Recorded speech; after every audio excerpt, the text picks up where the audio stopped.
Welcome back to season 2 of the Biome podcast. This is part 2 of episode 1 or episode 2, however you want to look at it.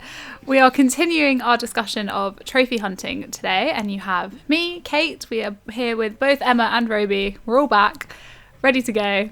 And if you haven't listened to our last episode already, it's probably a good idea to listen to that before listening to this. And we, in that, discussed trophy hunting. We basically outlined what trophy hunting is and went through all the pros we could think of and all the cons we could think of. And we gave a couple case studies as well that outline those pros and cons. But Emma or Robi, do you want to outline what we're going to do in this?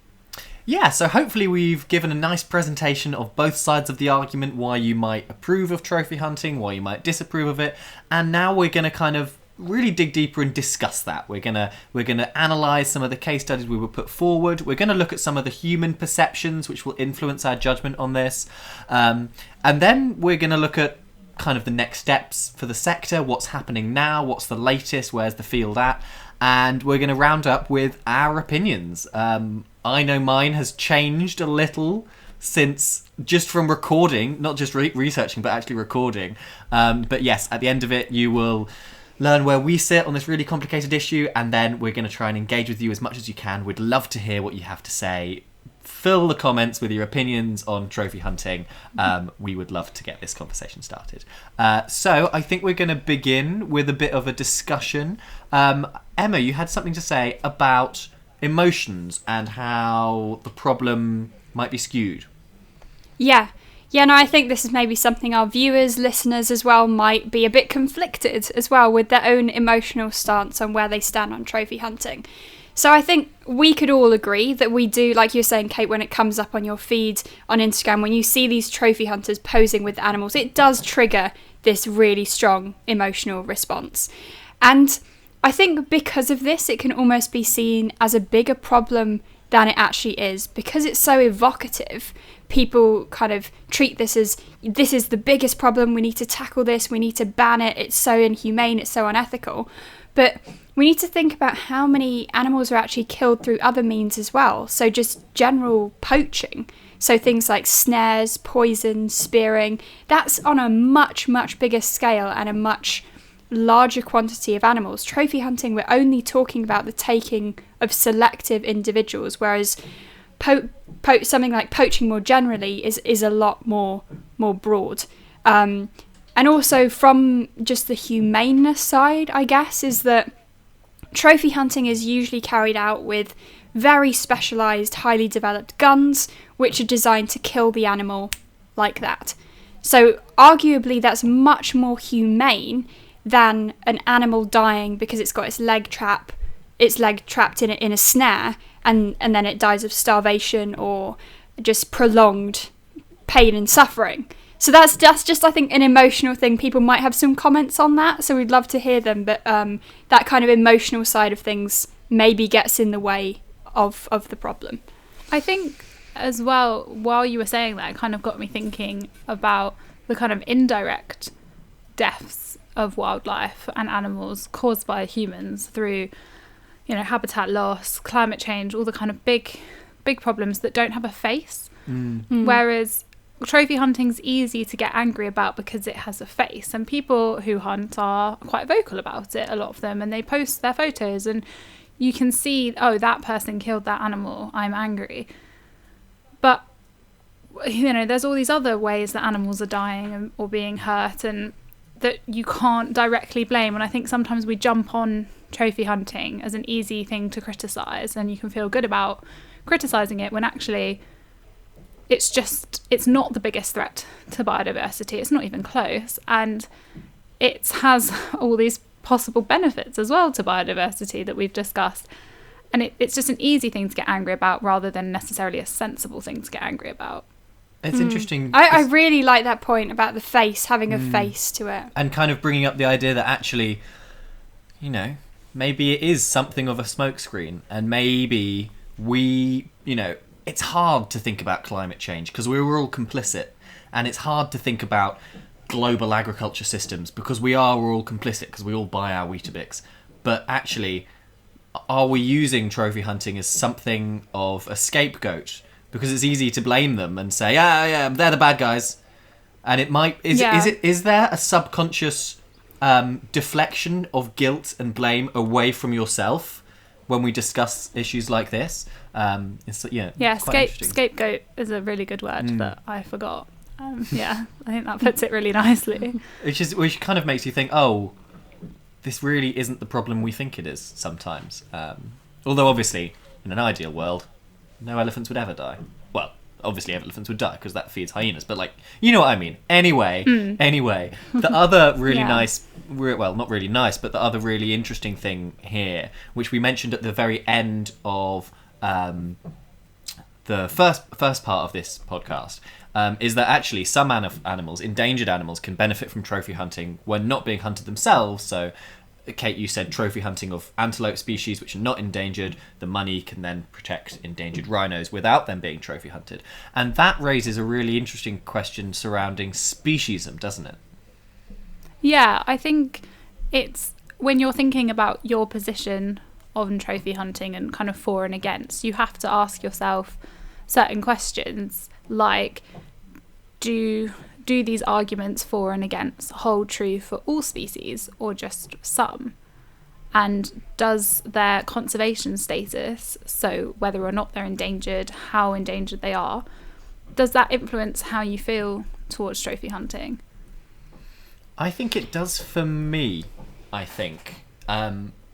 Just because, and again, I'm trying really hard to not give in to this emotional potential clouding of judgment, and I'm trying to think really hard in terms of conservation pragmatism and ecological terms. If in a certain area impala were not endangered, I wouldn't have a problem with non-endangered species being trophy hunted for the funds to then protect endangered species. I do have a problem with endangered species, I think. I don't think there can be an argument for lion trophy hunting or rhino trophy hunting or elephant trophy hunting because numbers are so diminished across their entire range. But I think for me, the conservation status of the animal has an impact on how much I feel about it being trophy hunted. I mean, I would say I partly agree. Like, obviously, the more endangered, I think, as much as we want to try and avoid it, there will be a more emotive response to something like a rhino or those big charismatic species. But I struggle to distinguish with any animals. It's like, where do you draw the line between it being okay for some animals and not others? Like, I have this dilemma just in my personal life. I am a vegan, and it's like, where do you draw the line between animals that are okay to hunt, to eat, to have as pets? Like, that, to me, that's the same argument with trophy hunting as it would be with any animal. Like, why is it okay to treat some animals in a certain way but not others, just from like a zoology point of view? I definitely empathise with that argument, and I think in my heart I would love to say that I feel the same, and I do feel the same, but I guess it's like almost my head and my heart. I would love to live in a world where we never kill. We don't have to kill animals. We don't need trophy hunting. We don't need culling. We don't need these things. But I don't think that's the case, and I think my position on trophy hunting is more academic in nature. I've looked at both sides and sort of decided where I sit, which I will share later. But I do think that conservation status does have a big influence for me. I think conservation status in general influences a lot of my opinions on conservation. I do think I feel differently in management of endangered species versus abundant species in general, and I think trophy hunting is just another case of that. It's not as far as yours necessarily, Robi, in that if you're endangered, that's a complete blanket no. But it definitely does influence my opinions of it in general as a practice of when it is or isn't okay. And I think that conservation status over whether or not they're charismatic for me is important. Whether they're a charismatic species for me matters less. I think when speaking about charismatic species in regards to conservation, there's a gut instinct of conservationists to say, no, all species matter, not just charismatic species. And we sort of get a bit annoyed with other people for only focusing, people who come to Africa and they only want to see the big five. And it's like, no, you want to see this tiny little lizard. Look how cute it is. And we always, as kind of conservationist zoologists, almost defend the typically non-charismatic species because we're like, no, they matter too. And my kind of beginning into conservation was working with scavengers, and that really showcased to me how important scavengers were and how they're so often overlooked and seen as ugly and gross and stuff. And so I've always sort of been like, don't just focus on the charismatic species. But I do think charismatic species are really important and hold a lot of value, because people caring about charismatic species means people caring about a species, nature and animal, and that care is so important. And so I do think they have their place as these sort of ambassadors to help us, to help the rest of us then filter that into the rest of the species, if that makes any sense. Yeah. It does. And although I think I would probably, for me, how charismatic and emotive a species is less important compared to whether or not it's a keystone species or not. Yeah, me too. In that, it's all very well to say, save the panda, but the panda is not actually a keystone species. Obviously, we should save the panda for the panda's sake, but if there was a choice between pandas or beavers, I would probably choose the beaver if you were in that horrible position of making that choice, which obviously no one is. But I think, part of the reason I could live with trophy hunting of impala, but not for, say, elephants, is because impala are not keystone species, to my knowledge, whereas elephants, elephants are the foundation of the Miombo woodland in Africa. They're the foundation of the savannas. They essentially create the habitat for every other animal that lives in them. In the Congo, they're these massive seed dispersers. They create the bays, which you see on the documentaries with all these, red antelopes and river hogs and gorillas coming in. And in the bush as well, they knock down the trees. They let the wildebeest come in. This creates habitats for lions and all these other predators. So the fact that they're endangered and the fact that they're a keystone species means I could never get on board with an elephant trophy hunter. But an impala, which is A, abundant, and B, to my knowledge, not a keystone species, I wouldn't be opposed to that. Because for me, it's not the fact that you're killing an elephant, it's the fact that you killing an elephant will also kill other species down the line. Whereas with an impala, it seems to me that risk is somewhat lessened, at least. And so I think... Can I be devil's advocate a little bit? Can you be the devil? Yes. So, say with something like impala, which are not, particularly a keystone species to my knowledge, something like a wildebeest is a keystone species. Yeah. Yeah, that occupies the same sort of ecological habitat as impala. So it's a grazer, very abundant, lots of them, but they are a keystone species. Would you be okay with something like trophy hunting of wildebeest, even though... No. Because they're a keystone species. Purely because they're a keystone. There. I mean, it's like you said, Kate, with your head in your heart. Like I can literally feel myself going, no, I shouldn't be saying that we should kill animals. No. But, ecology hat on, a wildebeest is more important than an impala. I think this discussion is interesting because all of us are factoring in our emotions, ecology, and kind of pragmatism and kind of practical conservation. But I think between the three of us, we've almost got slightly different levels of each. I think, Robi, you're very ecology focused. I'm probably more in the practical side. And Emma, you're kind of more ecology and slightly more, I guess, emotionally driven by it. And I think it's interesting because I wouldn't say that one of us is right and the other two are wrong, or any one of those three pillars in which to view this are more or less wrong or more or less important. It's completely subjective, really. Yeah. But it's quite nice that the three of us are in slightly different places, but we definitely all overlap in some areas. I rather think that actually this is kind of what you want from the debate. You know, you don't want a load of people on social media screaming at trophy hunters saying, no, you're all evil, you're shooting lions. It's not productive. B, it's not is that response saving lions? Probably not. I think actually you kind of need a bit more nuance in the discussion, and so that's why I'm enjoying this podcast at the moment, because I'm like, oh, okay, well, bit of balance maybe. I still hate myself for saying a wildebeest is more important than an impala, but I don't know. I think it is. No, I think that's what's good. It's having this balance. It's having, with 3 people now on this podcast, maybe you as a listener, viewer, fit somewhere in between the 3 of us. Maybe you have a completely different opinion. So I think that's what's quite nice about it, just getting that discussion going.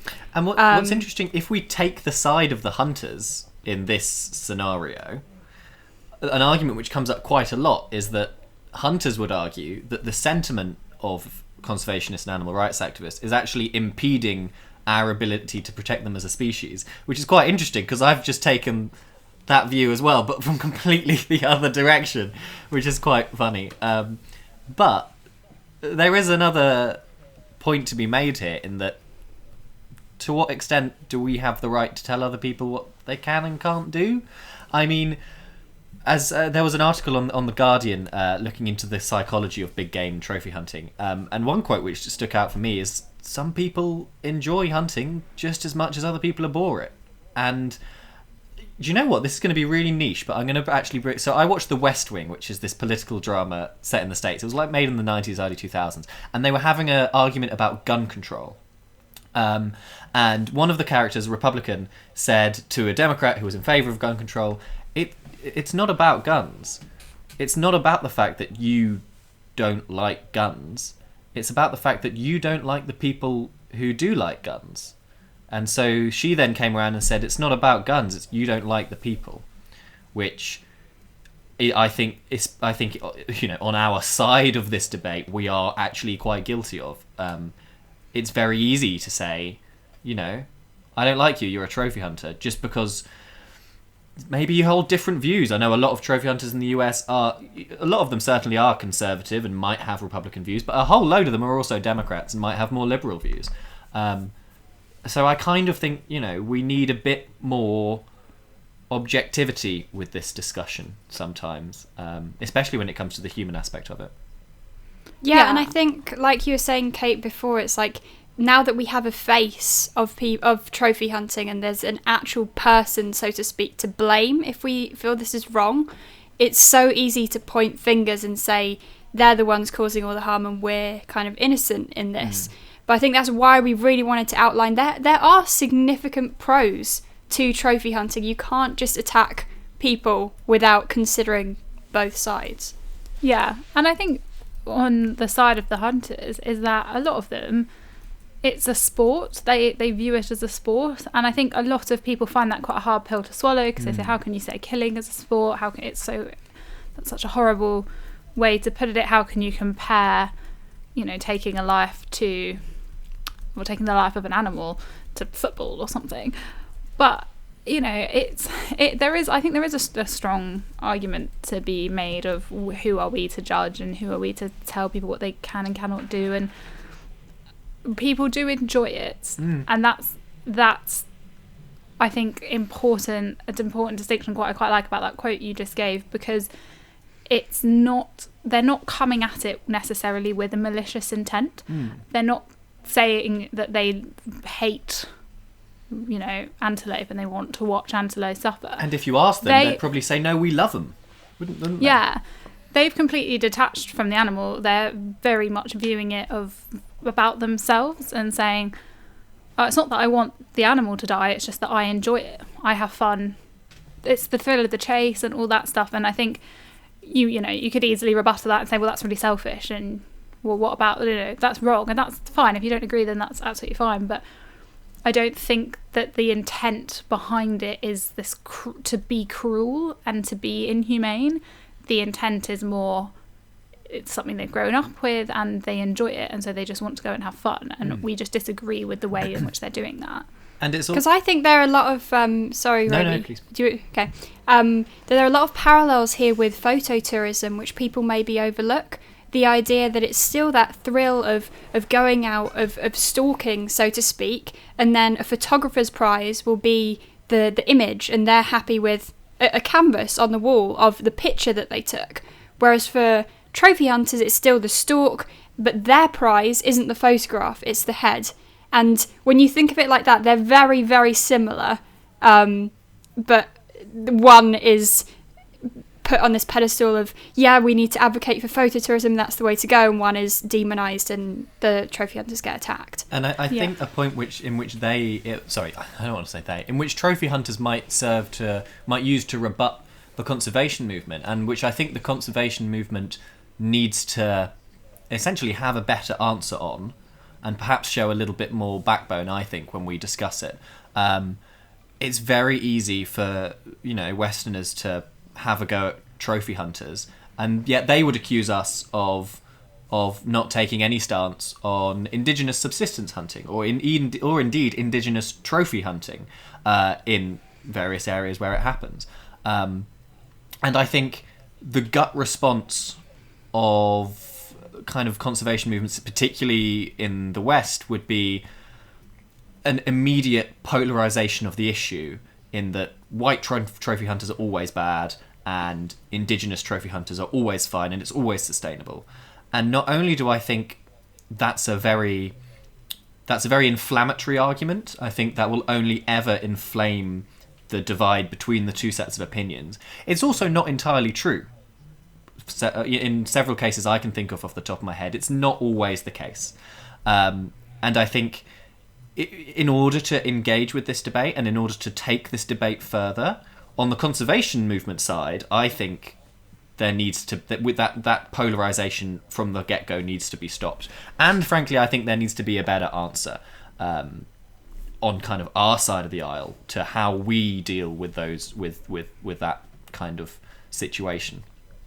Yeah, I understand what you're saying. I think as well as this kind of, we need to be careful not to polarize. We also need to be careful not to villainize as well. Mm-hmm. And as much as you could just disagree with trophy hunting, and it is so easy to get really riled up about it, that's not productive, as you say. It's not productive to blanket one group over another in any situation, and it's not productive to say all trophy hunters are evil.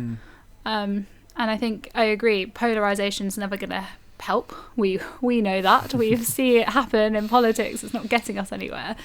And it's the same with villainizing as well. And so I guess the final, thought, which I really liked when we discussed this in the first part of the podcast, is kind of actually, is this an issue? Or is it a bigger issue? I mean, what's really important here? Climate change and global biodiversity loss threatening the entire Amazon, or entire world. The entire world. I don't know why I thought the Amazon. It just popped into my head. What's the more important issue here? Global action to tackle global climate change and biodiversity loss, and tackling palm oil in Southeast Asia, which is pushing the Sumatran rhino. I think there's like 30 left. Javan rhinos even less. Is that more important than trophy hunting? Which it's distasteful, but the sheer numbers involved it's inconsequential. And I think we need a new approach with this. I mean, I would definitely agree, but I think with conservation, it's almost you have to scale it back. Mm-hmm. So you have to recognise that small populations, or like we've been saying, in enclosed areas, trophy hunting has the possibility to affect those populations quite significantly on a small scale. Mm-hmm. So say if we just consider lions, a century ago, Africa had about 200,000 lions. Now there's only about 20,000. And in the decade prior to 2017, trophy hunting killed 10,000 lions. Wow. So when you put it into that context of the numbers that have been taken from, like we were saying, with endangered species, with keystone species, small numbers do matter if you're taking endangered keystone species, particularly that combination. So even small losses could be significant, I think. And just to bring in on that, so that kind of goes back to my point that I can't get behind lion trophy hunting because there's too few, but maybe antelope. But just to, obviously we three kind of sit, you can probably tell by now, on at least one side of the metaphorical line. Just to bring in the opinion again of Mr. Alex Goss, who runs Blackthorn Safaris. Again, this was taken from his website. I don't know if he said it, but it was on his website. His kind of, just to bring in his voice to this discussion, would be that trophy hunting is essential for the funding of conservation, and it's noted on his website that habitat, research and wildlife law enforcement work, all paid for by hunters, help countless non-hunted species, and as a wildlife management tool, hunting helps balance wildlife populations with what the land can support, and I assume there he means not the natural state of the land, but as the land is now with anthropogenic pressure. He also notes that it limits crop damage, curtails disease outbreaks, and interestingly, the ending point is that as society loses its ties to wildlife and conservation, the bonds with nature formed by hunting are, in his opinion, the greatest hope for creating the next generation of true conservationists. Not entirely sure I agree with the final point there, but I think it's important to bring in Blackthorn Safari's opinion as a representative of the trophy hunting movement in this discussion. So that was kind of a discussion of what we kind of took out of the first part of the podcast. What's happening now? What are the next steps? What's Britain doing? Because I assume after having that shark finning episode that we're probably horribly complicit in some way. Yep, we are, and I think it's good to bring it back to the UK, because interestingly so basically DEFRA, which is the environmental advisory to the government, basically came up with 4 options, so to speak, moving forwards with trophy hunting.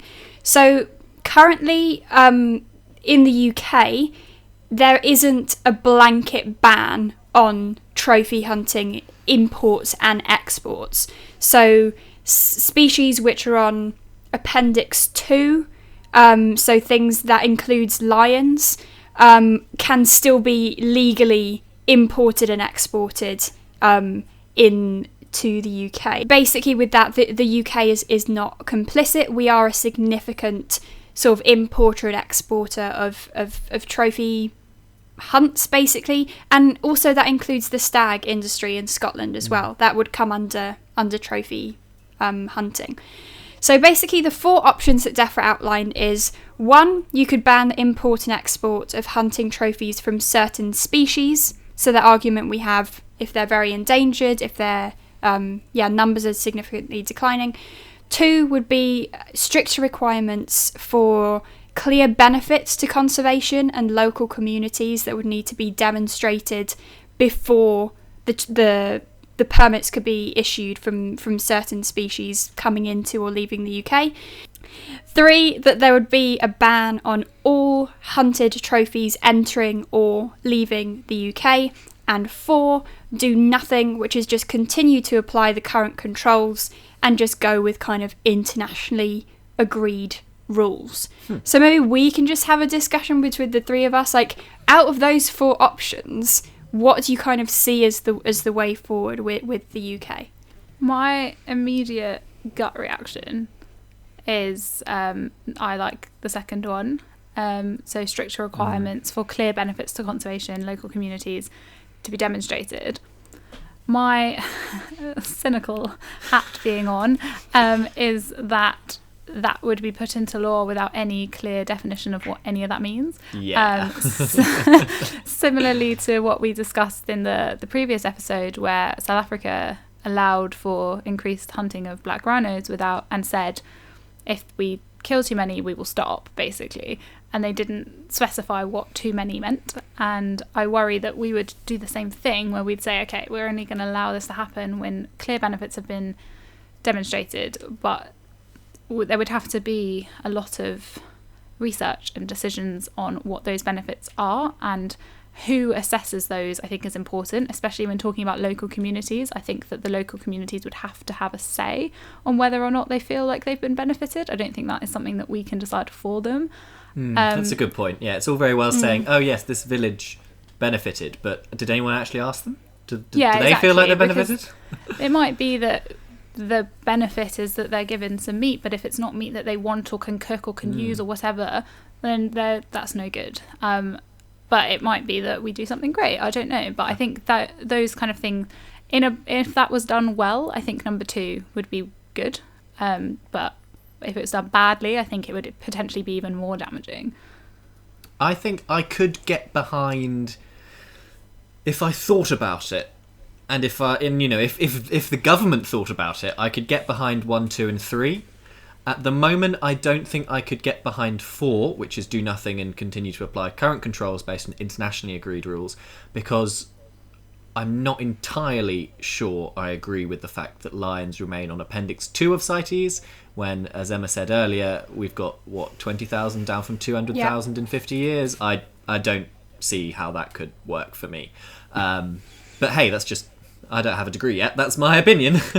But yeah, I think if you did it well, and if you really thought about it, okay, number 1, a ban on import of export of certain species. Yeah, okay, I could get behind that as long as it wasn't, endangered ones. I would probably say no keystone species either. And yeah, strict requirements can only be a good thing for clear benefits to conservation. Yeah.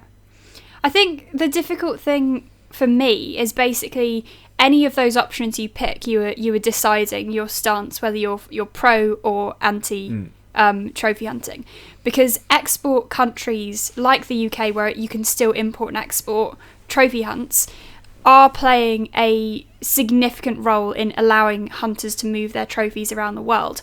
So if you suddenly bring in a ban, that is going to reduce the ability of trophy hunters to ship their trophies around the world, which would then drive down trophy hunting effectively being in favour of a ban of the practice entirely. So it's like, it's very hard for me to get my head around whether if we ban it all, then we go to the comment we made before that maybe it just won't be regulated. If we don't have regulated hunting, then you've got the whole rise in illegal hunting, which is then there's no quotas, there's no nothing in place to control population. So it's not easy. I don't think that the UK should ban all trophies entering and leaving the UK. I think what you just said, Emma, is like important aspect of that, because we can't necessarily take this isolationist approach because it's not just a UK issue. But I think the big reason why I really don't think we can is because, as you highlighted in the previous episode, we have trophy hunting in the UK. We have an industry of our own where we hunt stags, there's grouse hunting, there's other species that are killed here. So it would be outrageous for us to ban the import and exports of trophies from other countries and continue our own industry here. Although you could argue that neither red deer nor red grouse are critically endangered as lions, elephants and rhinos are, no? Yes, that's true. But I mean, the grouse industry is questionable at best. I mean, there's petitions to cull raptors in order to prop up. I mean, the whole thing is just a mess. And so I think we would look incredibly hypocritical to ban import and exports whilst we continue to have a pretty significant conservation issue relating to trophy hunting in this country. Even more hypocritical than we did when we said it was okay for 30 people to meet up over COVID lockdown to shoot ducks, but not 10 to feed the ducks in the park. That was a bit of a moment, I thought. Okay, so to round off this pretty extensive conversation we've had about trophy hunting, shall we finally reveal Shall we get a drum roll? Opinions? Oh yeah. Robi, we'll drum you in. Okay, I'm up. Take it away. It's a big moment. Put it on the mic. Okay, so yes. What is my position on trophy hunting? That's a very good question. Can I come back to you in like 15 minutes? No, I'm kidding. Okay, so Listening to all of these arguments, it is very clear to me that in some cases there are tangible benefits to trophy hunting, and I think it is wrong and inaccurate to deny that. Evidently, there are some tangible benefits. However, it seems to me, on balance, if we weigh it up, the arguments against trophy hunting, for me personally, outweigh the arguments for trophy hunting. Primarily because I think the arguments against trophy hunting are rooted more in ecology, which to my mind, trying to be as objective as possible is probably more important to me than some of the other possible positives, which they're kind of iffy, aren't they? They're all, yeah, it may bring money, but you'd have to regulate it. Or, yeah, it can be good, but X, Y, Z. The key thing for me is that that trophy hunting can protect vast areas of natural wildlife habitat. That is really, for me, the only positive that really holds water and can't be undercut by human behaviour.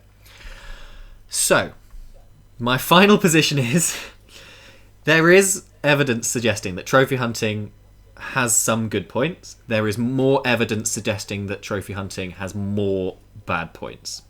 And the only good point which holds water is that it would protect lots of land. However, we can protect lots of land by other means. Trophy hunting is not the only way to protect vast tracts of land. So we can either protect vast tracts of land with killing, or we can protect vast tracts of land without killing. And since I believe that killing is wrong, I'm going to choose the second option. It might be harder, it might be more expensive, but I'm going to stick with my morals, my ethics on this one, which is not something I often do when I come to conservation stuff. But I do not think that trophy hunting should be continued for those reasons. I think there are good points, but I think the negative points outweigh them. However, the one caveat I would say is that I think the issue is overblown. I think we are guilty of using it as an issue to scapegoat our own inactivity and our own guilt on large, faceless problems like climate change, and I think we're scapegoating trophy hunting, which I don't think is as big an issue as the media portrays it. So that was so long-winded, but that is my final point. On balance, I think you should discontinue it, but I also think it's an issue of our own making, and I think we're being a bit cowardly when we point fingers at trophy hunters without any. Anyway, sorry, that was so complicated. Okay, I overall disagree with you, Robi. So my position is that I personally would not hunt myself, and I genuinely do not understand the appeal of hunting. I do understand the appeal of stalking an animal, living in the bush, to take photographs, or to just see them. I do not understand the appeal of wanting to kill another animal. So trophy hunting would not be my first choice of activity, and it also would not be my first choice of conservation management technique for any of the reasons that we've discussed. However, I do not think it should be abolished or stopped. And so I suppose you could say that I was in favour of trophy hunting within conservation. Although it sounds weird to say that, but I'll embrace it. I think that is true. I think as long as it is well regulated and the money is used within conservation, then I am, rather than kind of lining someone's pockets, then I am fine with it as a means to an end. I think overall, I just can't see how I think in theory I do agree with almost everything you said, Robi. As in, there are other alternatives that are nicer and I would prefer. I just cannot see a world in which they come to fruition, and I think that trophy hunting is an acceptable means to an end, and I do think it does benefit conservation. And I also think that it is part of culture in a lot of these places, and it is widely used, and it has been for a really long time. And in an African context, a lot of that culture does stem from colonialism, and so for us to say we think it should now be banned is pretty hypocritical. But it wouldn't be my first choice. But I am in favour of it. I think the benefits outweigh the cons. But I agree with you completely that it is an overstated issue. I think it is definitely a scapegoat, and I think it's nowhere near as important as some of the other issues that you mentioned. Mm-hmm. I feel like this just goes to show how complex this issue is. Yeah. I feel like I'm halfway kind of in between both of you. So A nice middle ground. We love yeah.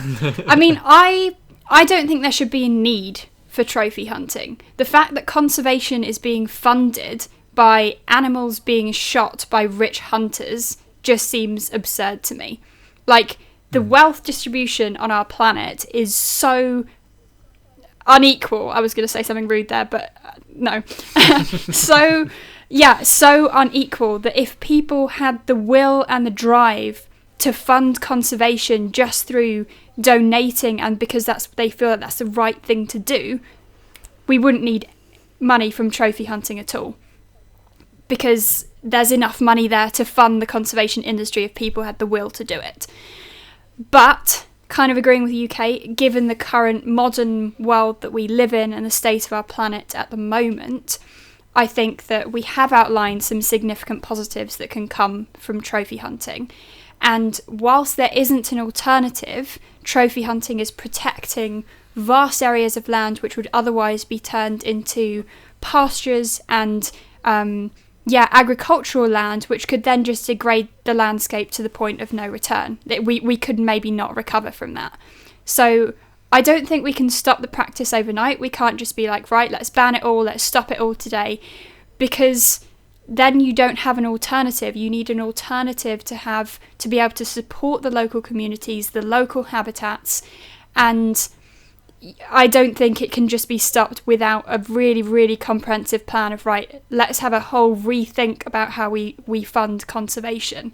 And until we have that talk, and until maybe the richest people in the world, you're probably not listening to the podcast. That'd be nice. But if you are listening to this, consider maybe funding conservation so that animals don't need to be killed to do so. So that's kind of my point. So, do you know what I'm being increasingly aware of as we've gone through this whole podcast? It almost seems as if it's somewhat impossible to have one opinion on the entire sector, and it feels like actually perhaps a more productive way forward is actually to look at it not necessarily case by case, but situation by situation. Because my position, I don't think we should trophy hunt. But if you came to me and said, right, we're going to shoot some impala and we're going to use that money to save the rhinos, I'd be like, cool, go do it, save the rhinos. So it's really hard. I feel like the issue should be snipped into more manageable chunks. Yeah, I definitely agree with that. I think to ask ourselves to give a blanket opinion, are you for or against trophy hunting, is almost an impossible question to answer. I think we've all done quite well, which is why we all gave probably the longest answer to a seemingly simple question.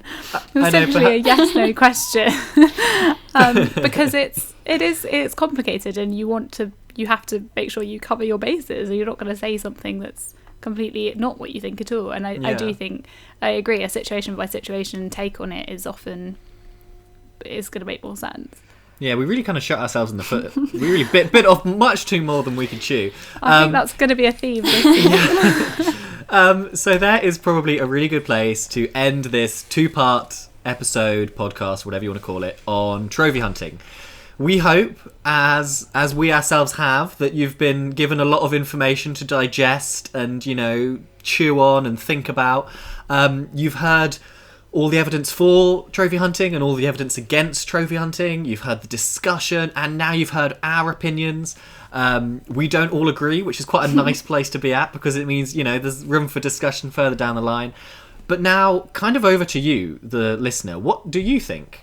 Has our discussion changed your opinion? Did you go from for and now you've ended up against, or vice versa? Did you go the other way around? And we'd love to know what your opinions are. So please let us know in the comments. Let us know what of the 4 options the British government could take you like the idea of. And yeah, trophy hunting. What do you think? So thank you very much for listening to this with our wonderful new content producer, Kate Sheridan. All our podcasts and information goes out on our website, www.thebiomeproject, with a little dash between them, .co.uk, which you will see in the link below, as well as all our social media links. We're all on Instagram and YouTube. And if you'd like to follow us on Instagram, because we all do our own cool things, me and Emma do a lot of camera traps and filming, Kate does a lot of stuff with rhino conservation, you can find us at Emma Hodson Wildlife on Instagram, at Robi Watkinson Wildlife on Instagram, and at conservation_Kate on Instagram. So I hope I got them all right. Yeah. And you can also find the podcast on Spotify, which is the Biome Podcast. Fantastic. So we hope you've enjoyed, and we can't wait to hear what you think. See you next time. Bye. Bye.